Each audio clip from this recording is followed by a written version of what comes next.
नमस्ते बच्चों। आज की कक्षा में आप सबका हार्दिक स्वागत है।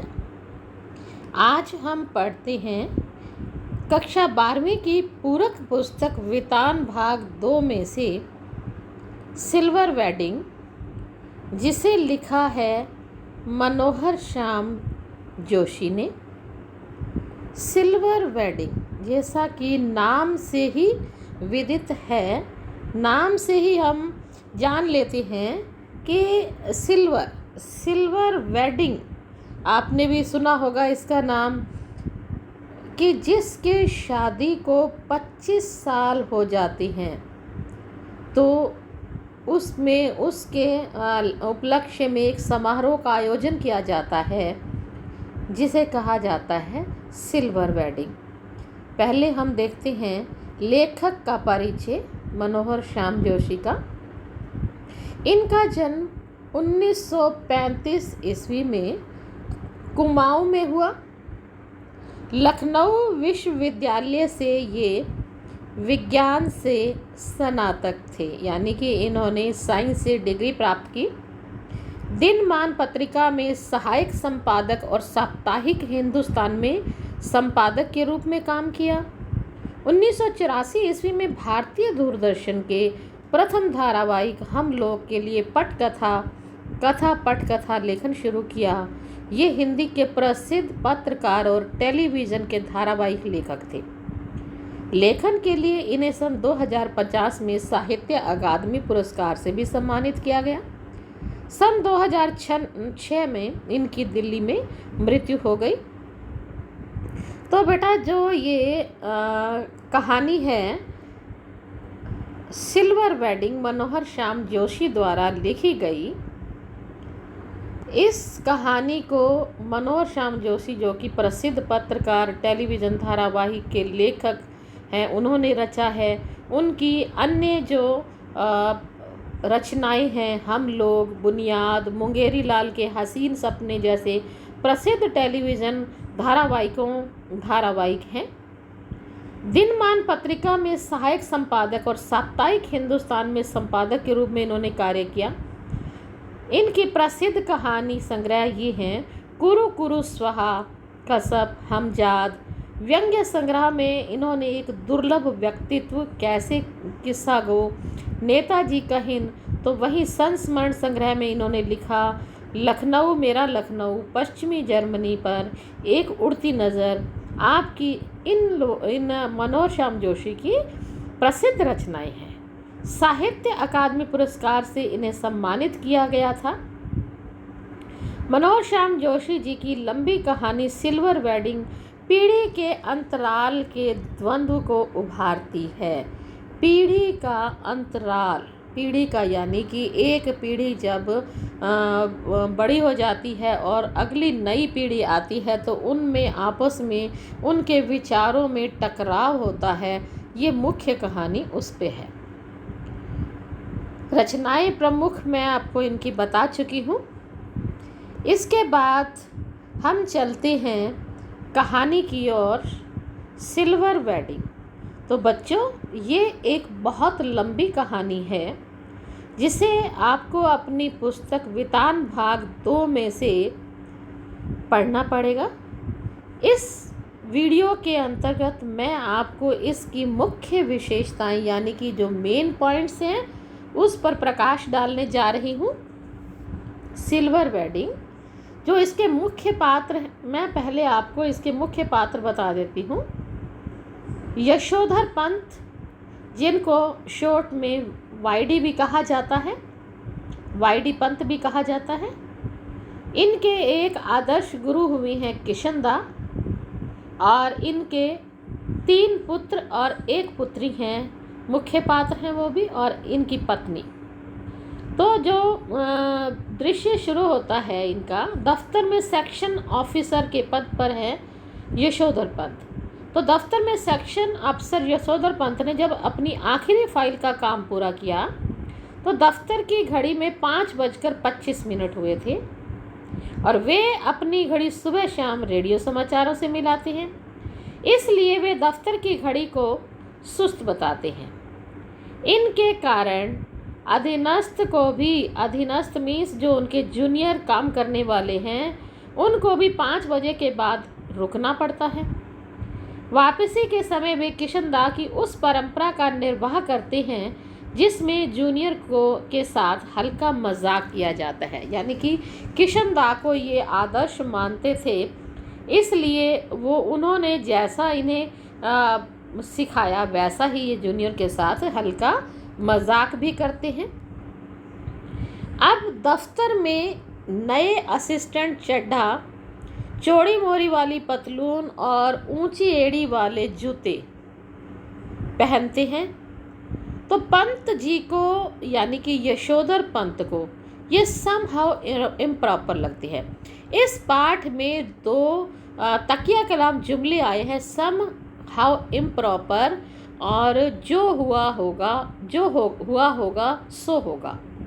यानी इसका कहने का अभिप्राय है कि सम हाउ इम्प्रॉपर, जब यशोधर पंत को कोई बात अच्छी नहीं लगती तो वो अपना विचार जब उस पर थोपना चाहते हैं तो वो कहते हैं सम हाउ इम्प्रॉपर, और जब उन्हें लगता है कि इस बात में कोई संदेह है, जो हुआ होगा सो हुआ होगा, ऐसा बोलते हैं।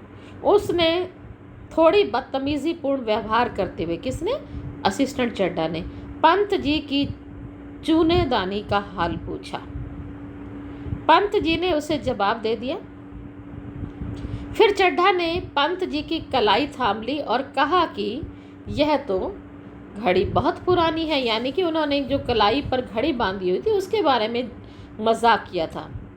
उन्होंने कहा अब तो डिजिटल जापानी घड़ी ले लो, सस्ती मिल जाती है। पंत जी उसे बताते हैं कि यह घड़ी उन्हें शादी में मिली है और यह घड़ी भी उनकी तरह पुरानी हो गई है, लेकिन अभी तक यह सही समय उन्हें देती है।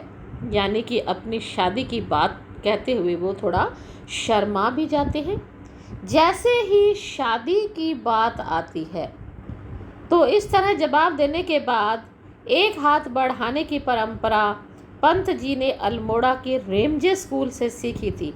एक हाथ बढ़ाने, जैसे एक हाथ बढ़ाता है और दूसरा उसके ऊपर ताली मारता है, इस तरह से रेमजे स्कूल में जब पढ़ा करते थे, अल्मोड़ा के रेमजे स्कूल में, तो वहाँ पर ऐसा बच्चे क्या करते थे। ऐसी परंपरा उन्होंने किशनदा के क्वार्टर में भी सीखी थी, जहाँ यशोधर को शरण मिली थी। क्योंकि किशनदा कुंवारे थे, यशोधर पंत जब अल्मोड़ा से आए थे तो किशनदा भी अल्मोड़ा के रहने वाले थे, तो यशोधर को भी शरण मिली थी। वो जब अल्मोड़ा से आए थे तो उनके पास ना तो उन्हें, क्योंकि उनकी उम्र छोटी थी, ना तो उन्हें कोई नौकरी मिली थी और उम्र छोटी होने के कारण वे कहीं और काम भी नहीं कर सकते थे। तो किशनदा अभी कुंवारे थे और पहाड़ी लड़कों को आश्रय दिया करते थे। पंत जी जब दिल्ली आए तो उनकी उम्र सरकारी नौकरी के लिए कम थी। तब किशनदा ने उन्हें मैस का रसोइया बनाकर रख लिया। उन्होंने यशोधर को कपड़े बनवाने और घर पैसा भेजने के लिए 50 रुपये भी दिए थे। इस तरह से उनकी सहायता भी की थी। इस तरह वे स्मृतियों में खो गए। तभी चड्ढा की आवाज़ से वे जागृत हुए और मेनन द्वारा शादी के संबंध में पूछे जाने पर उसके सवाल का जवाब देते हुए कहा, यानी कि मेनन ने पूछा था कि आपकी शादी कब हुई थी। Now let me see, I was married on 6 February 1947। उन्होंने जवाब दिया 25 साल। यानी कि जैसे ही उन्होंने अपनी शादी की डेट बताई तो उन्होंने हिसाब लगाया। किसने लगाया? मेनन ने उन्हें हिसाब लगाया। हो, आज तो आपकी 25वीं सालगिरह है। तो मेनन ने सिल्वर वेडिंग की बधाई दी। यशोधर ने खुश होते हुए और झेंपते हुए, यानी उन्हें शर्म सी आ गई, खुश होते हुए बोले, फिर खुश भी हुए और झेंपे भी सही। फिर भी वे इन बातों को गोरे साहबों के चौंचले बताते कि ये तो अंग्रेज़ों के चौंचले हैं। ये सिल्वर वेडिंग, गोल्डन वेडिंग, ये सब तो सिल्वर जुबली, गोल्डन जुबली, ये तो सारे गोरे साहबों के चौंचले हैं। किंतु चड्ढा उनसे चाय, मट्ठी और लड्डू की मांग करता है। यशोधर जी 10 रुपए का नोट चाय के लिए देती हैं, किंतु उन्हें यह समहाउ इम्प्रॉपर लगता है। यानी कि देते तो हैं पर उन्हें अच्छा नहीं लगता कि ये क्या है, ये तो अंग्रेज लोगों के चौंचले हैं। अतः सारे सेक्शन के आग्रह पर वो उन्हें अच्छा तो नहीं लगता। जब वे ज़्यादा पैसे मांगते हैं तो वो 20 रुपए और निकाल कर दे देती हैं, अर्थात 30 रुपए देते हैं। और सारे सेक्शन के आग्रह करने पर भी उनकी चाय पार्टी में वो शरीक नहीं होते। चड्ढा के जोर देने पर 20 रुपए उन्हें और दे तो देते हैं, किंतु आयोजन में सम्मिलित नहीं होते। उसके साथ बैठकर चाय पीने और गप गपाष्टक में वक्त बर्बाद करना उनकी परंपरा के विरुद्ध है। यशोधर बाबू ने इधर हर रोज़ बिरला मंदिर जाने और उसके उद्यान में बैठकर प्रवचन सुनने या स्वयं ही प्रभु का ध्यान लगाने की एक नई रीति अपनाई है। यानी कि जब वो ऑफिस से निकलते हैं तो वो सीधा घर नहीं जाते, पहले बिरला मंदिर जाते हैं, वहाँ प्रवचन सुनते हैं, प्रभु का ध्यान लगाते हैं। यह बात उनकी पत्नी और बच्चों को अच्छी नहीं लगती, अखरती है, क्योंकि वे अभी बुजुर्ग नहीं हैं। बिरला मंदिर से उठकर वे पहाड़गंज जाते हैं, घर के लिए कुछ साग सब्जी लेते हैं और इस समय वे मिलने वालों से मिलते भी हैं।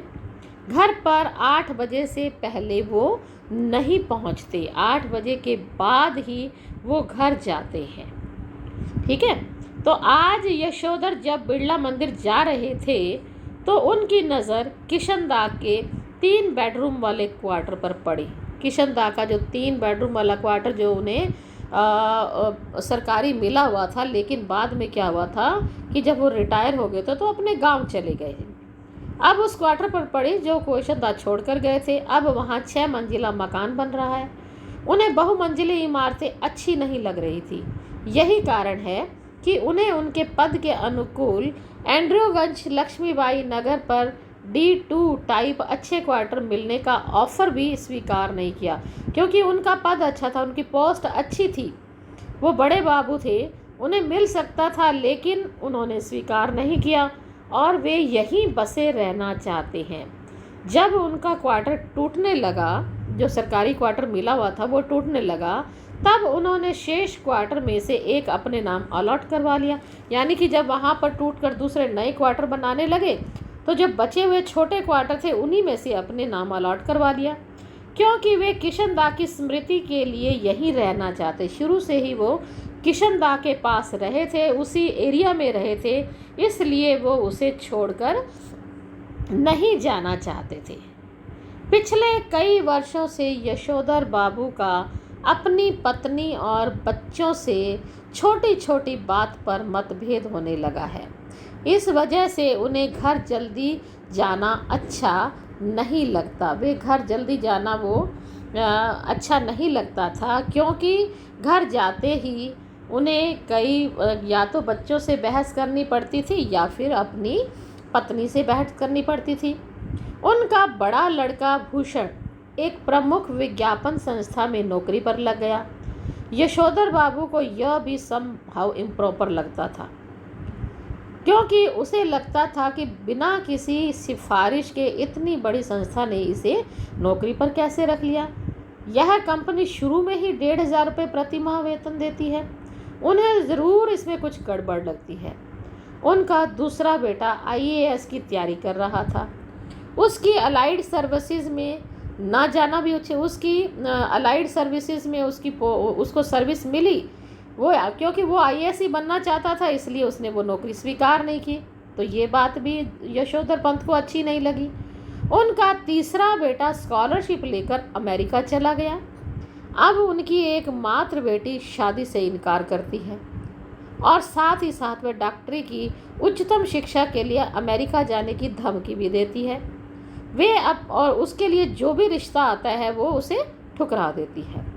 वे अपने बच्चों की तरक्की से खुश तो हैं, किंतु उनके साथ सामंजस्य नहीं बिठा पा रहे हैं। बच्चे नई पीढ़ी के हैं, ये पुरानी पीढ़ी के हैं, इन्हें बच्चों की बहुत सारी बातें अच्छी नहीं लगती। यशोधर ने सोचा कि किशनदा का बुढ़ापा कभी सुखी नहीं रहा। उनके तमाम साथियों ने मकान ले लिए। रिटायरमेंट के बाद किसी ने भी उन्हें अपने पास रहने की पेशकश नहीं की। स्वयं यशोधर भी यह पेशकश नहीं कर पाए, क्योंकि वे शादीशुदा थे। किशनदा कुछ समय के लिए किराए के मकान में रहे और फिर अपने काम लौट गए। साल भर बाद उनकी मृत्यु हो गई। उन्हें कोई बीमारी भी नहीं हुई थी, फिर भी मृत्यु हो गई। यशोधर को इसका कारण भी पता नहीं चला। किशनदा के एक बिरादर यानी किसी रिश्तेदार से उनकी मृत्यु का कारण पूछने पर उसे उत्तर मिला, जो हुआ होगा, यानी कि मृत्यु हो गई, पता नहीं कुछ हुआ होगा। यशोधर जी यह जानते थे कि बाल बच्चे न होने पर रिटायरमेंट के बाद जो हुआ होगा, इससे लोगों की मृत्यु हो जाती है, यानी कि जब कोई संभालने वाला ही नहीं होगा तो मृत्यु तो हो ही जाएगी। इसलिए वे किशनदा से विरासत में मिला फिक्रा याद रखकर संतोष कर लेते। विरासत में क्या मिला था? जो हुआ होगा। और जिम्मेदारी पड़ने पर हर व्यक्ति समझदार हो जाता है, ऐसा वे सोचते थे।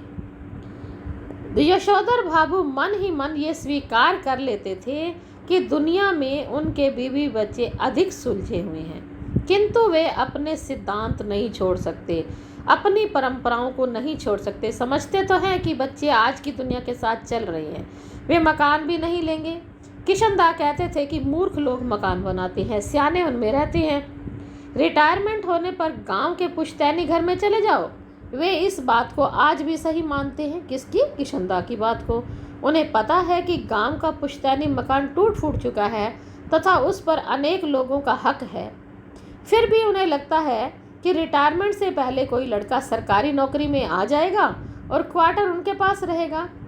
ऐसा न होने पर क्या होगा, इसका जवाब कोई नहीं है उनके पास। आज बिरला मंदिर के प्रवचनों में उनका मन नहीं लग रहा। उम्र ढलने के साथ किशनदा की तरह हर रोज़ हर रोज़ बिरला मंदिर जाने, ध्यान संध्या पूजा करने में और गीता प्रेस गोरखपुर की किताबें पढ़ने में विरोध करने को भी वे अपने तर्कों से ख़त्म कर देते हैं। गीता के पाठ में जनार्दन शब्द के आते ही उन्हें अपने जीजा जनार्दन जोशी की याद आ जाती है। उनकी चिट्ठी से पता चलता है कि वे बीमार हैं। वे अहमदाबाद जाना चाहते हैं उन्हें देखने के लिए, किंतु उनकी पत्नी और बच्चे उनका विरोध करते हैं। यशोधर बाबू जो है उस मौके पर हर मौके पर रिश्तेदारों के यहाँ जाना ज़रूरी समझते हैं, तो बच्चों को भी वैसा ही बनाना चाहते हैं, किंतु बच्चे ऐसा नहीं चाहते। और उस दिन तो हद ही हो गई कि जिस दिन कमाऊ बेटे ने वे अपनी बहन के पास कुछ पैसा भेजना चाहते थे, और उस दिन तो ये हद ही हो गई जब बेटे ने कहा कि आपको बुआ के पास भेजने के लिए पैसे मैं तो दूंगा नहीं। तो अब यशोधर बाबू को इस बात का बड़ा दुख होता है। यशोधर की पत्नी का कहना है कि उन्हें बचपन में कुछ नहीं देखा। माँ के मरने के बाद विधवा बुआ ने यशोधर का पालन पोषण किया था। मैट्रिक पास करके दिल्ली में किशनदा के पास रहे, वे भी कुंवारे थे, उन्हें भी कुछ पता नहीं था, अतः वह नए परिवर्तनों से वाकिफ़ नहीं है। उनकी माँ बच्चों को समझाते हुए कहती है कि जो ये आज के परिवर्तन चल रहे हैं ना, तुम्हारे पिता को ये पता नहीं है। उन्हें धार्मिक प्रवचन सुनते हुए भी पारिवारिक चिंतन में डूबा रहना अच्छा नहीं लगता था। ध्यान लगाने का कार्य रिटायरमेंट के बाद ही ठीक रहता है, ऐसा वे कहते थे। किशनदा दिल्ली में जब तक किशनदा दिल्ली में रहे तब तक यशोधर बाबू ने उनके पट शिष्य और उत्साही कार्यकर्ता के भूमिका निभाई। पट शिष्य यानी कि उसके पीछे पीछे चलने वाले। उनके जाने के बाद घर में होली गंवाना, रामलीला के लिए क्वार्टर का एक कमरा देना, जन्यो पुण्य यानी किसी का जन्म होना है या कोई धार्मिक कार्य किया जाता है, उसके दिन सब कुमाऊनियों जो पहाड़ियों से आए हैं, पहाड़ी इलाके से आए हैं, उनको जनेऊ बदलने के लिए घर बुलाना इत्यादि कार्य वे पत्नी और बच्चों के विरोध के बावजूद भी करते थे। वे यह भी चाहते थे कि बच्चे उनसे सलाह लें, परंतु बच्चे उन्हें सदैव उपेक्षित करते हैं। प्रवचन सुनने के बाद यशोधर बाबू सब्जी मंडी गए। वे चाहते थे कि उनके लड़के घर का सामान खुद लाएं, किंतु उनकी आपसी की लड़ाई में उन्होंने उस विषय को उठाना ही बंद कर दिया। बच्चे चाहते हैं कि वे इन कामों के लिए नौकर रख लें। अब नौकर रखना भी यशोधर बाबू को समहाउ इम्प्रॉपर मालूम होता है, कि उनका बेटा उन्हें मालूम होता है, उन्हें लगता है कि उनका बेटा उन्हें वेतन दे। क्या वह एक जॉइंट अकाउंट नहीं खोल सकता था? उनके ऊपर वह हर काम अपने पैसे से करने की धौंस जमाता है। घर में वह तमाम परिवर्तन अपने पैसों से कर रहा है। टीवी ला रहा है, फ्रिज ला रहा है, सोफ़ा ला रहा है, गैस का चूल्हा रहा है, तो अपने पैसों से सारे परिवर्तन कर रहा है और हर चीज़ पर अपना हक समझता है। क्या कहता है, मेरा टीवी है, इसे कोई छुए ना। तो जब ऐसा सोचते हुए जब यशोधर बाबू सब्जी लेकर अपने घर क्वार्टर पर पहुंचे, वहां उन्हें एक तख्ती पर लिखा हुआ मिला, वाईडी पर। पहली बार देखा उन्होंने घर के बाहर तख्ती लगी हुई। उन्हें पहले गलत जगह आने का धोखा हुआ। घर के बाहर एक कार खड़ी थी, कुछ स्कूटर, मोटरसाइकिलें थी तथा लोग विदा ले दे रहे थे। बाहर बरामदे में रंगीन कागजों की झालरें और गुब्बारे लटक रहे थे। उन्होंने अपने बेटे को कार में बैठे किसी साहब से हाथ मिलाते हुए देखा। उनकी समझ में कुछ नहीं आ रहा था। उन्होंने अपनी पत्नी और बेटी को बरामदे में खड़ा देखा, जो कुछ मेम साहबों से विदा ले रही थी। लड़की जीन्स और बगैर बाह का टॉप पहने हुए थी। पत्नी ने होठों पर लाली और बालों में खिजाब लगाया हुआ था। पहले भी वो अपनी पत्नी को ऐसा करते हुए छेड़ा करते थे, उसे चिढ़ाया करते थे कि बुढ़िया कहकर चिढ़ाया करते थे। यशोधर को यह सब समहाउ इम्प्रॉपर लग रहा था कि आज ऐसा क्या हो रहा है। उन्हें ये सारी चीज़ें अच्छी नहीं लग रही थी। यशोधर चुपचाप घर पहुँचे तो बड़े बेटे ने देर से आने का उल्हाना दिया। यशोधर ने शर्मीली सी हंसी हंसते हुए पूछा कि हम लोगों के यहाँ सिल्वर वेडिंग कब से होने लगी। पहले उन्होंने ये पूछा कि ये क्या हो रहा है, तो बेटे ने कहा आपकी सिल्वर जुबली मनाई जा रही है। तो यशोधर ने कहा कि हमारे यहाँ सिल्वर वेडिंग कब से होने लगी। यशोधर के दूर के भांजे ने कहा जब से तुम्हारा बेटा 1500 रुपये महीना कमाने लगा है तब से। यशोधर को अपनी सिल्वर वेडिंग की यह पार्टी बिल्कुल अच्छी नहीं लगी, समहाउ इम्प्रॉपर लगी। उन्हें यह मलाल था कि सुबह ऑफिस जाते समय किसी ने उनसे इस आयोजन की चर्चा तक नहीं की। उनके पुत्र भूषण ने जब अपने मित्र सहयोगियों से यशोधर बाबू का परिचय कराया तो उस समय उन्होंने प्रयास किया कि भले ही वे संस्कारी कुमाऊनी हैं, फिर भी विलायती रीति रिवाज भी अच्छी तरह से परिचित होने का एहसास करवाएं। बच्चों के आग्रह पर यशोधर बाबू अपनी शादी की सालगिरह पर केक काटने के स्थान पर खड़े तो हो गए, लेकिन केक नहीं काट रहे थे। फिर बेटी के कहने पर उन्होंने केक भी काटा। जब उन्होंने कहा somehow don't like all this, परंतु उन्होंने केक खाया नहीं। उन्होंने लगा कि केक काटना उन्हें अच्छा तो नहीं लगा, फिर काटा, लेकिन खाया नहीं क्योंकि इसमें अंडा होता है। अधिक आग्रह करने पर उन्होंने संध्या ना करने का बहाना किया कि अभी मैंने संध्या नहीं की इसलिए कुछ खा नहीं सकता, और पूजा में चले गए। आज उन्होंने पूजा में देर लगाई ताकि अधिकतर मेहमान चले जाए। चुपचाप वहाँ बैठे रहे जानबूझ के। यहाँ भी उन्हें किशनदा दिखाई दिए। उन्होंने अपने उस विचारों में किशनदा से पूछा कि जो हुआ होगा से आप कैसे मर गए।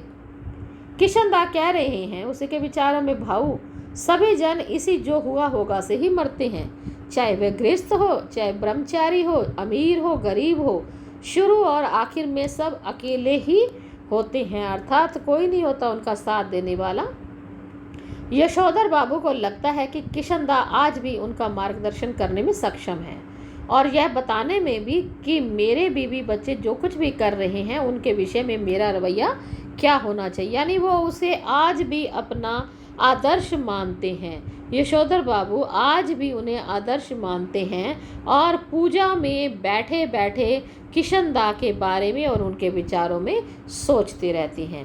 किशनदा अकेलेपन का राग अलाप रहे थे। उनका मानना था कि यह सब माया है। जो भूषण आज इतना उछल रहा है ना, वह भी किसी दिन इतना ही अकेला नजर आएगा और अनुभव करेगा जितना कि आज तू कर रहा है। अब वो जब पूजा में बैठे थे, ज़्यादा देर लगा दी, तो यशोधर की पत्नी ने वहां आकर झिड़कते हुए पूछा कि आज पूजा में ही बैठे रहोगे क्या। मेहमानों के जाने की बात सुनकर वे लाल गमछे में, जब उसे पता चला कि सारे मेहमान चले गए हैं तो लाल रंग का जो गमछा बांधा हुआ था वे उसको ही डाले हुए उस कमरे में आ गए, जिसे देखकर उसके बच्चे भड़क उठे। उन्हें अच्छा नहीं लगा, बहुत झल्लाए। टेबल पे रखे हुए प्रेजेंट खोलने की बात कही बच्चों ने। यशोधर के द्वारा ना नुकर किए जाने पर भूषण सबसे बड़ा पैकेट खोलते हुए बताता है कि मैं आपके लिए ऊनी ड्रेसिंग गाउन लाया हूँ, और कहता है कि सुबह दूध लाने के समय आप फटा हुआ पुलोवर पहनकर चले जाते हैं, बहुत बुरा लगता है। बेटी पिता का पजामा कुर्ता उठाकर लाई और इसे पहनकर आप इसके ऊपर ड्रेसिंग गाउन पहने, कहा उसने। बच्चों के आग्रह करने पर वह गाउन पहन लेते हैं। उनकी आंखों की कोर में ज़रा सी नमी चमक आई, यानी कि उनके आंसू निकल आए। यह कहना कठिन है कि उनको भूषण की यह बात चुभ गई कि इसे पहनकर दूध लेने जाया करो। भूषण जब कहा कि उन्हें ऐसा लगा कि भूषण मुझे ये कह रहा है कि दूध लेने जाया करो, क्या ये नहीं कह सकता था कि आज से आप दूध मत लाओ, मैं दूध ले आऊँगा? या फिर कि इस गाउन को पहनकर उसके अंगों में वह किशनदा उतर आए थे। या तो ऐसा लगा कि भूषण की बात चुभी है, या फिर किशनदा जो कि हमेशा उसे अपने विचारों में नज़र आते थे, किशनदा जो उसे भाई के समान समझते थे, वही उसे विचारों में समझ आ रहे थे, लग रहे थे। तो किशनदा कौन, जिसकी मौत जो हुआ होगा से हुई थी, ऐसा वो समझ रहे थे। तो अब बच्चों, आपको ये विदित हो गया होगा कि इस कहानी में ये पता चलता है कि नई पीढ़ी और जो पुरानी पीढ़ी है उनके विचारों में टकराहट होना बहुत स्वाभाविक है। लेकिन इसमें लेखक ये बताना चाहता है कि टकराहट तो स्वाभाविक है, लेकिन एक समझदार व्यक्ति वो होता है जो आने वाले समय, यानी कि जो नई परिस्थितियाँ आती हैं, जो बदलाव आता है, पुराने संस्कारों को ना छोड़ते हुए उन बदलावों को भी, उन परिवर्तनों को भी खुशी खुशी अपना ले। लेकिन यशोधर बाबू ऐसा नहीं कर पा रहे थे, इसीलिए बच्चे और उनमें ज़्यादा से पत्नी है, बच्चे हैं, उनमें ज़्यादा से ज़्यादा टकराव आ रहा था। तो बच्चों, ये एक लंबी कहानी है, आप इसको ध्यान से दोबारा पढ़िए और इसके मुश्किल शब्दों के अर्थ को भी याद कीजिए और छोटे प्रश्नों को पर ज़रूर ध्यान दीजिए। धन्यवाद।